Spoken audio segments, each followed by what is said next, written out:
Franz Marc painted Blue Horse 1 in 1911, just 3 years before his death on the battlefield in World War I. The painting shows a young foal standing upright, its head bowed gently to the side. At first glance, it may appear simple, even decorative, but this work wasn't meant to charm viewers, it was meant to confront them. Blue Horse 1 challenged everything art was supposed to represent in the early 20th century. The horse is not anatomically correct. Its colors are unnatural. The landscape behind it is made of bold, clashing planes of red, green, yellow, and violet. Critics at the time saw it as naive, even absurd. But for Marc, the painting was deadly serious. Before we get to the next part, take a second to subscribe.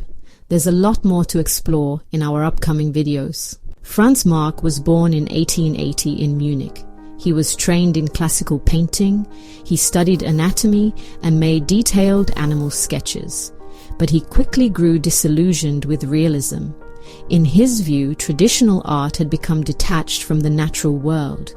It served a society that was already losing its moral bearings, a society that glorified nationalism, machinery, and war.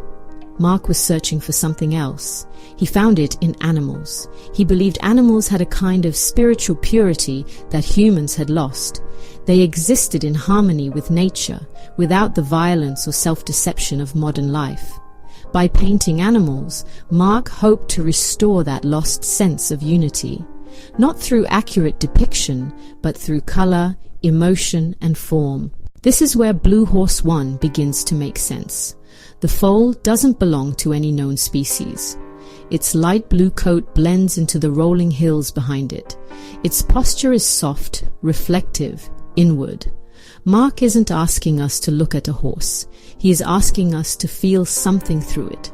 Stillness, trust, and peace. The blue isn't decorative, it is essential. In Marc's own words, blue was the masculine principle, astringent and spiritual. He saw color not as a descriptive tool, but as a symbolic one. Yellow, he wrote, was the female principle, gentle, gay, and sensuous.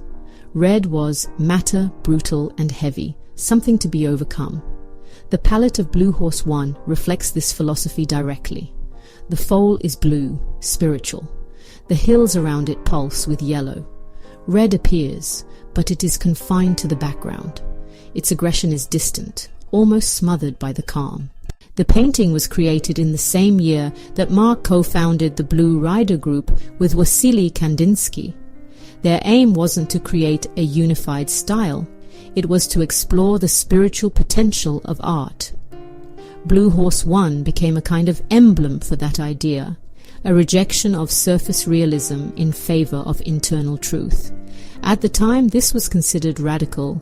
The horse wasn't painted to look like a horse. The landscape didn't resemble any real geography. The colors clashed violently with academic norms. Viewers who were trained to expect narrative, proportion, and harmony were instead confronted with something expressive, raw, and symbolic. But for Marc, that was the point. In his writing, he argued that modern man had become alienated from both nature and himself. Art, he believed, could reverse that alienation.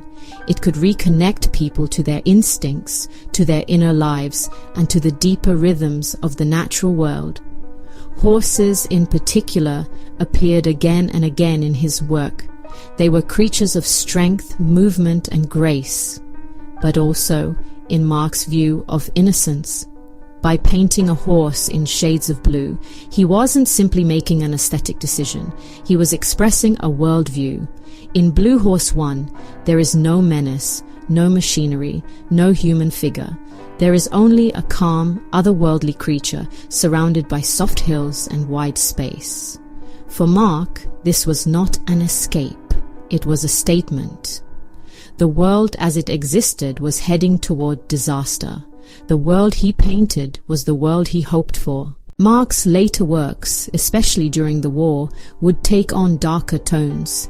His brushstrokes became sharper, his color schemes more violent. The harmony of Blue Horse 1 would give way to fractured compositions, like The Fate of the Animals or The Tower of Blue Horses.